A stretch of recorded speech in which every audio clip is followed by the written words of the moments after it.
CA foundation கோர்ஸில் மேக்ஸில் ப்ரப்போர்ஷனுங்கிற சாப்டரில் தேர்ட் ப்ராப்ளம் இது. த மீன் ப்ரப்போர்ஷன் பிட்வீன் 2581 இஸ். ஏற்கனவே நம்ம பார்த்தது ஃபோர்த்து ப்ரப்போர்ஷனல் பார்த்தோம், தேர்டு ப்ரப்போர்ஷனல் பார்த்தோம். இப்போ மீன் ப்ரப்போர்ஷன் கேட்டிருக்கு. எப்போவுமே ப்ரப்போர்ஷன்னா நமக்கு 4 நம்பர் வேணும். இதில் 2581 கொடுத்துருக்கு. 2581 அப்படின்னா இதை ஒரு ஃபஸ்ட்டு நம்பராகவும் இதை கடைசி நம்பராகவும் வச்சுக்கிட்டு இந்த மீன் ப்ரப்போர்ஷன் கேட்டிருக்கு பார்த்தீங்களா, அதை எக்ஸ்ன்னு வச்சுக்கணும். நடுவில் 2 நம்பர் தெரியாத மாதிரி வச்சுக்கணும்.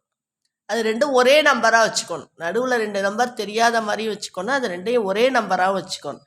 அப்போ இந்த ரேஷியோவும் ஈக்குவல். இதுதான் இதுக்கு அர்த்தம். இந்த மீன் ப்ரப்போர்ஷன் தான் நமக்கு தேவை. அப்புறம் நம்ம எப்பவும் போடுறது போல் product of means is equal to product of extremes அப்படின்னு போட வேண்டியது. 25 × 81 வந்து எதுக்கு ஈக்குவல்? எக்ஸ் இன்ட்டு எக்ஸுக்கு ஈக்குவல். அதாவது எக்ஸ் இன்ட்டு எக்ஸ்னா எக்ஸ் ஸ்கொயர். அல்லது இதை இங்கிட்ட எழுதிக்குவோம். X into x is equal to 25 × 81. X into எக்ஸ்னா எக்ஸ் ஸ்கொயர். 25 வந்து என்னென்னு எழுதலாம்? 5 × 5ன்னு எழுதுவோம்.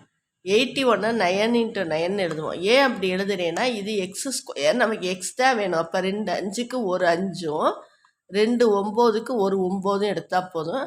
அப்போ எக்ஸோட வேல்யூ 45. அப்போ இந்த 25 81ஓட மீன் ப்ரப்போர்ஷன் எவ்வளவுன்னா 45. அதாவது ஆன்சர் சி. மீன் ப்ரப்போர்ஷன் தெரியாதுன்னா நடுவில் 2 எக்ஸை தெரியாத மாதிரி வச்சுக்கணும்.